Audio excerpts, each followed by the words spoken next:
La mission évangélique des affranchis MEA vous présente l'émission Où passeras-tu ton éternité?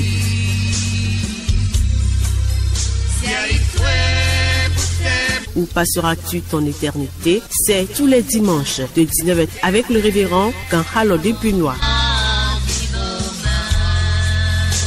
L'église mère est située à Agoti Contonato. Nos heures de culte: lundi à partir de 10h, délivrance. Vendredi à partir de 10h, intercession. Mercredi 19h à 20h30, culte. Dimanche 10h à 12h30, culte. Contact 95 40 36 48.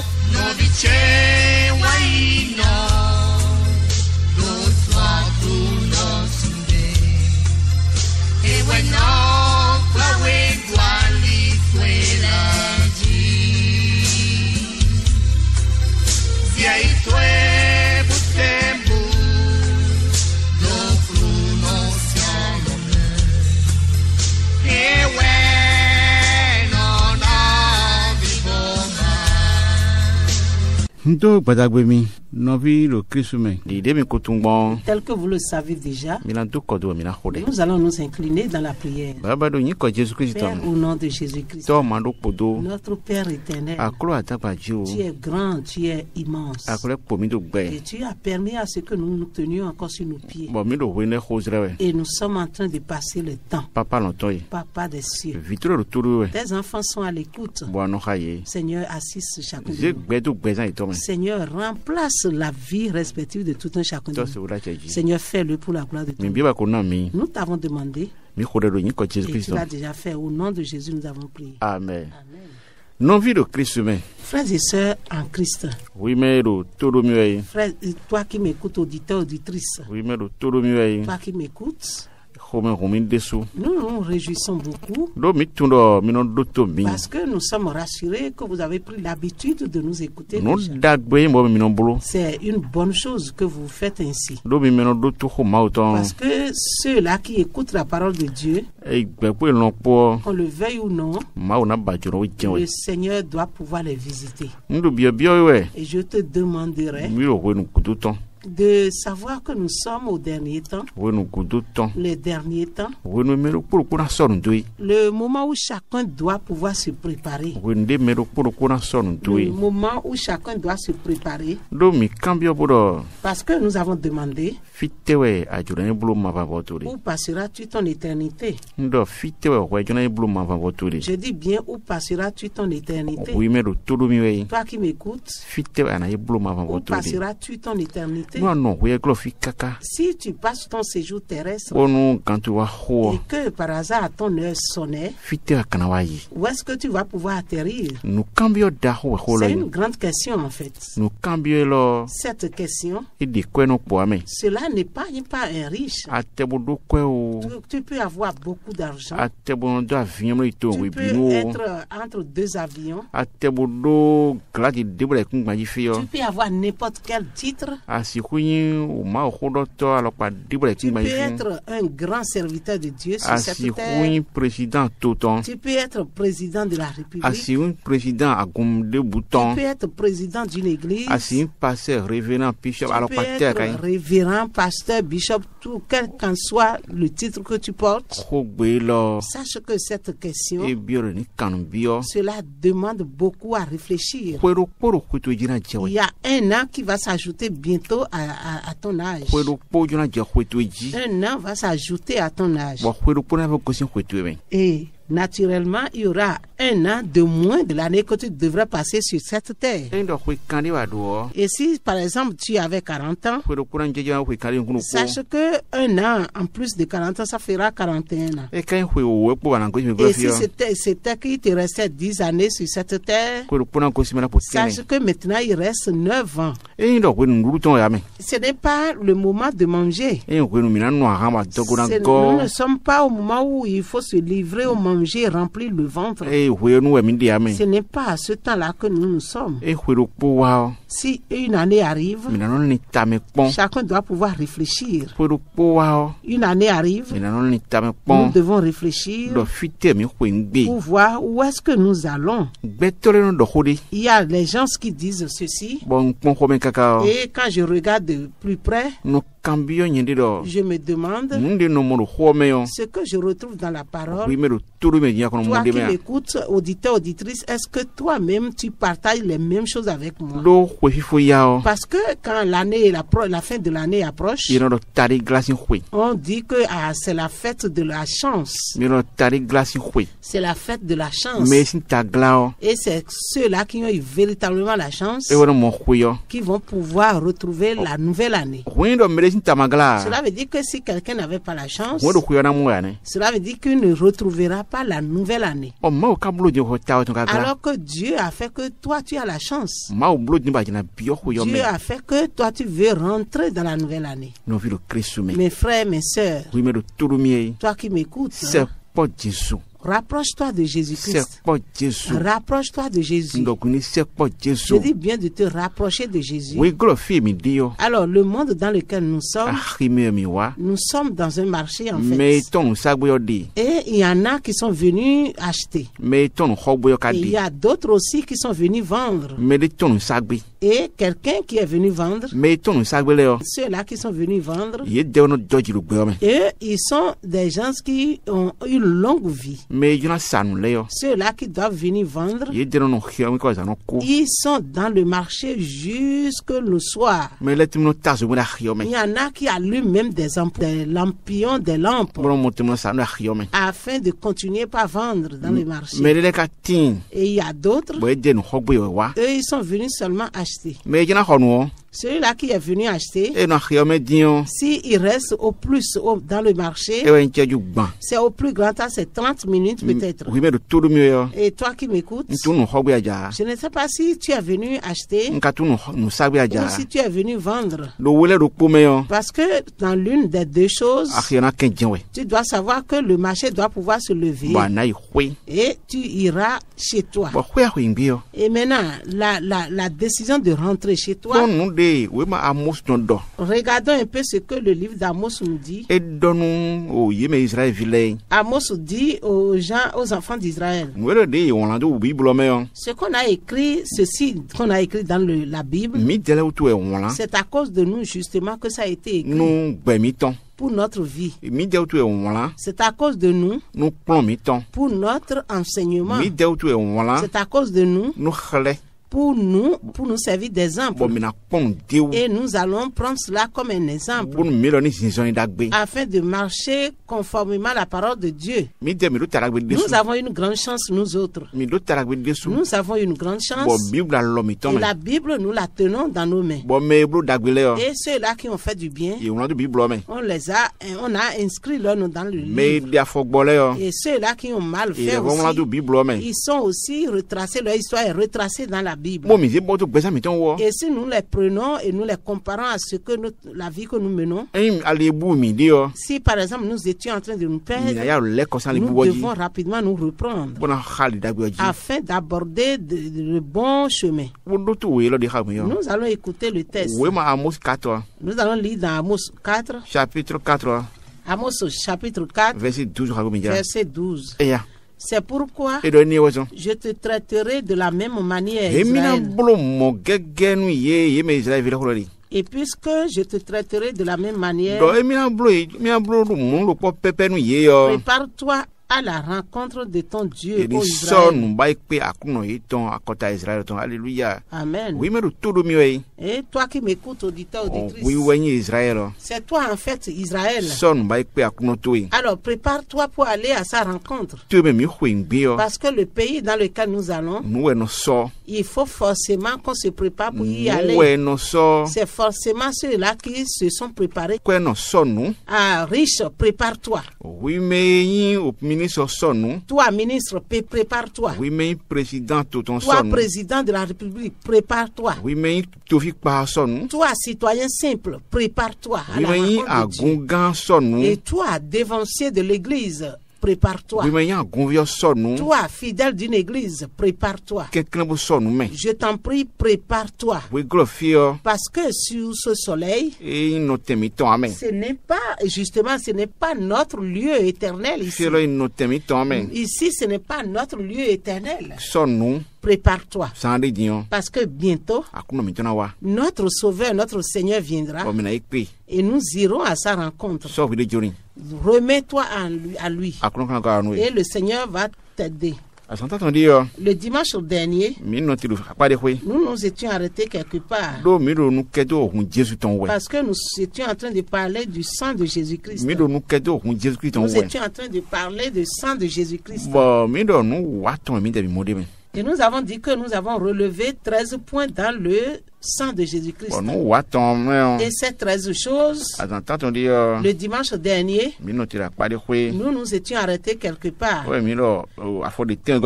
Et nous avons dit que c'était au 7e point. Et le 7e point, cela nous dit de nous approcher du Seigneur. Que le sang de Jésus-Christ nous a approchés du Seigneur. Le sang de Jésus-Christ nous a approchés de notre Seigneur. Et c'est sur cela que nous nous étions arrêtés.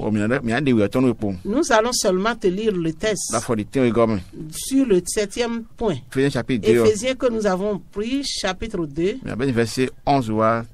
verset 11 à 13. Et puisque nous avons dit que le sang nous rapproche de Dieu, que le sang de Jésus-Christ nous rapproche de Dieu, et que c'est seulement le sang de Jésus-Christ qui fait cela et qui rapproche le pécheur de Dieu. Donc voilà le 7e point. C'est ça, nous allons encore reprendre. C'est pourquoi vous, autrefois, païens dans la chair, appelés incirconcis par ceux qu'on appelle circoncis, et qui le sont à la chair par la main de l'homme. Souvenez-vous que vous étiez en ce temps-là sans Christ, privé du droit de cité en Israël, étranger aux alliances de la promesse, sans espérance et sans Dieu dans le monde. Mais maintenant, en Jésus-Christ, vous qui étiez jadis éloignés, vous avez été rapprochés par le sang de Christ. Alléluia. Alléluia. Mes frères et sœurs en Christ, voilà le 7e point. Donc nous allons aborder le 8e point. Le 8e, le sang de Jésus-Christ, il nous amène la paix. Le sang de Jésus-Christ nous a amené la paix. Il nous a amené la paix entre Dieu et nous. Le sang de Jésus-Christ a amené la réconciliation entre notre Père et nous. Et nous allons lire dans Colossiens, chapitre 1. Verset 20, nous allons te lire. Donc, le sang de Jésus-Christ nous a réconciliés d'avec Dieu. Le sang de Jésus-Christ amène la paix entre Dieu et nous. Colossiens chapitre 1. Verset 20. Il a voulu par lui réconcilier tout avec lui-même. Tout ce qui est sur la terre que ce qui est dans les cieux, en faisant la paix par lui, par le sang de sa croix. Alléluia. Amen. Amen. Amen. Cela veut dire que nous sommes rentrés en une alliance avec le ciel. Parce que le sang de Jésus-Christ nous a amené la paix. Parce que Adam, rappelez-vous, a été chassé du jardin d'Éden. Il y avait une inimitié entre Adam et Dieu le Père. Et le sang de Jésus-Christ a amené maintenant la paix entre nous et Dieu. Et maintenant, Dieu n'a plus de colère à exprimer envers nous. Et tel que le père et son enfant restent ensemble, et ils sourient ensemble, c'est ainsi que nous, avec Dieu, nous sommes. Parce que le sang de Jésus-Christ l'a déjà fait. C'est ce que le sang de Jésus-Christ fait. Et cette paix que le sang nous a amené, la paix que le sang de Jésus-Christ nous a amené, est bien différente de celle que le monde procure. Imaginez un peu ce que Jésus-Christ a dit. Jésus-Christ a dit dans l'évangile selon Jean chapitre 14, verset 27.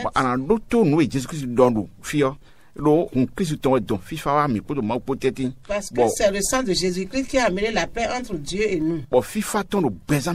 Et que sa paix est toujours en nous. Et c'est toujours dans notre cœur.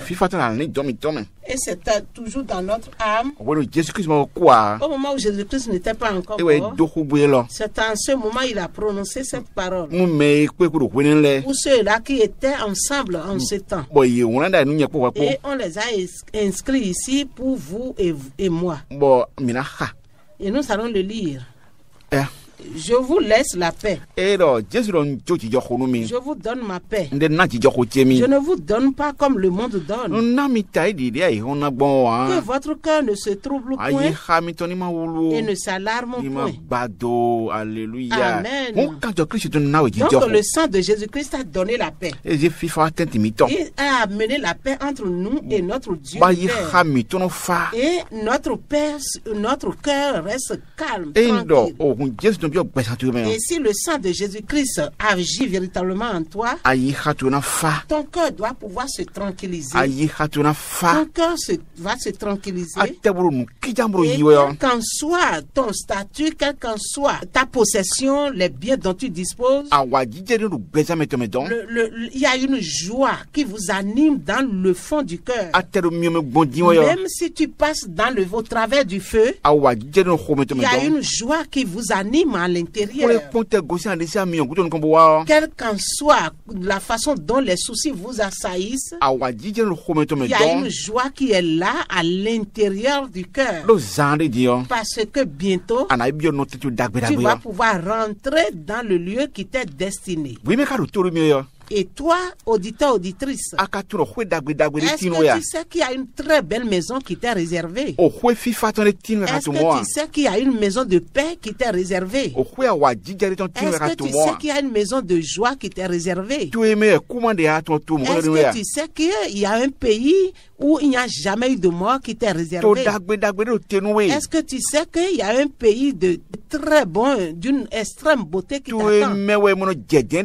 Un pays où on ne transpire même pas. Un pays où on ne pleure pas. Un pays où on ne tombe pas malade. Un pays où on ne tombe pas enceinte et on accouche. Un pays où c'est rempli uniquement de joie jusqu'à l'éternité. Ce pays-là t'attend aussi. Et quelles qu'en soient tes difficultés aujourd'hui, sache que tu dois te rapprocher du sang. Tu dois te rapprocher du sang de Jésus afin qu'il attire la paix dans ton cœur et qu'il refasse, qu'il remodèle ta vie. Mes frères et sœurs en Christ, toi qui m'écoutes, auditeur, auditrice, ta vie ne sera pas compromise. Et demain, tu goûteras à la joie parfaite de Dieu. Tu goûteras à la paix de Dieu. Et cette paix-là doit pouvoir commencer à partir de toi. Depuis cette terre, ce n'est pas l'argent que tu as qui vous donne la joie. Ce n'est pas la joie qui donne l'argent qui donne la joie. Non. Ce n'est pas le nombre d'enfants enfants qu'on a qui donnent la joie. Et encore moins le mari que nous avons. Et la femme que nous avons aussi. Ce que nous voyons de nos yeux, ce n'est rien de tout cela qui procure la joie. Mais c'est le Saint-Esprit qui procure la joie. Et pourtant, les gens n'ont pas les sous et pourtant, ils sont ils n'ont même pas eu d'enfants et pourtant, ils manifestent leur joie. Ils ne se sont pas mariés, ils n'ont pas pu trouver un mari bien. Ils sont en joie. Ils ont un mari et pourtant, ils ne sont pas en joie. Ils sont dans l'argent, ils ont l'argent et pour ça, ils ont les biens de ce monde et pourtant, ils n'ont pas la joie. Et celui-là qui donne la joie, c'est lui qu'on appelle Jésus-Christ de Nazareth. Et il est dans son sang. Et quand ce sang rentre dans ta vie, tout le monde peut te nier et t'abandonner. Ton mari peut te rejeter. Ta femme peut t'abandonner. Tout le monde, tout peut éclipser devant toi. Mais sache que la joie parfaite de Dieu va remplir en plénitude dans ton cœur. Parce que tu sais et tu es convaincu que bientôt que tu pourras rentrer dans ta maison. Mes frères et sœurs, le sang de Jésus-Christ, c'est sur cela que nous sommes en train de parler. Cela nous a amené la paix. Et nous allons aborder le 9e point. Et nous allons nous en arrêter là. Et le dimanche prochain, nous allons en parler. Le 9e point, c'est que le sang de Jésus-Christ incarne comment on appelle, l'alliance éternelle. Hébreux chapitre 13. Hébreux chapitre 13, nous allons lire. Verset 9. Nous allons lire dans Hébreux 13, verset 9. Verset 20. Verset 20. C'est cela même qui nous a amené la paix, la joie. Le sang de Jésus-Christ, c'est lui qui nous a amené à nous soumettre à l'alliance éternelle. Le sang de Jésus-Christ nous a amené une alliance éternelle. Et c'est dans le livre d'Hébreux, chapitre 13, verset 20. Que le Dieu de paix, qui a ramené d'entre les morts le grand pasteur des brebis, par le sang d'une alliance éternelle, notre Seigneur Jésus vous rende capable de toute bonne œuvre pour l'accomplissement de sa volonté. Amen. Donc, l'alliance éternelle, le sang de Jésus-Christ, c'est lui qui nous l'amène. Et si cette alliance-là vient en toi, et si cette alliance-là entre en toi, sache que ton lien avec Dieu ne sera plus jamais rompu. Et tu pourras rentrer dans la maison. Mes frères et sœurs en Christ, nous allons nous incliner dans la prière. Père, au nom de Jésus-Christ, notre Père éternel, notre Père des cieux, nous te remercions. Seigneur, tu as fait tes enfants tel que tu l'as fait. Tu as dit que tu ne nous abandonneras pas en tant que comme des orphelins. Oh, sang de Jésus-Christ, c'est toi qui as pu nous amener l'alliance éternelle. Seigneur, entre dans nos vies respectives. Entre dans nos esprits respectifs. Au sang de Jésus-Christ, rentre dans nos âmes respectives. Seigneur, rentre dans nos corps. Afin que toute cette alliance qui est entre toi et ton Père, que cette même alliance puisse régner aussi entre nous et vous. Pour que cela soit aussi le partage de nous, auditeurs de ta parole. Seigneur, fais-le pour nous. C'est au nom de Jésus-Christ que nous avons prié. Amen. Amen.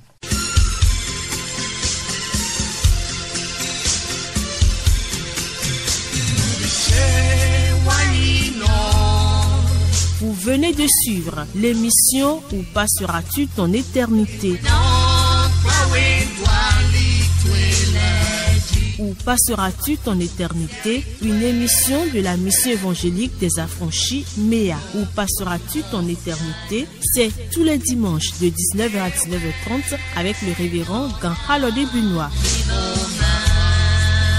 L'église mère est située à Agonticon, Tonato. Nos heures de culte: lundi à partir de 10h délivrance, mercredi de 19h à 20h30 culte, vendredi à partir de 10h intercession, dimanche de 10h à 12h30 culte.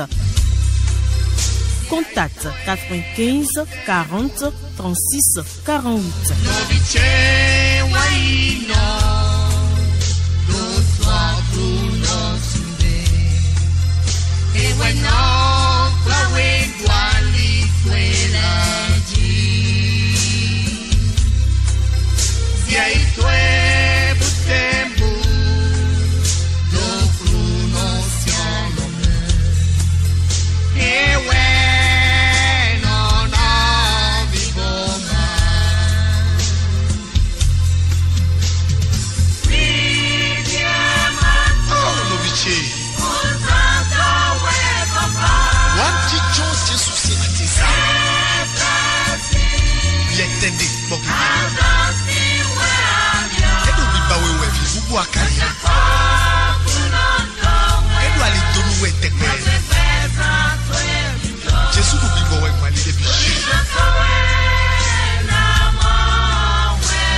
We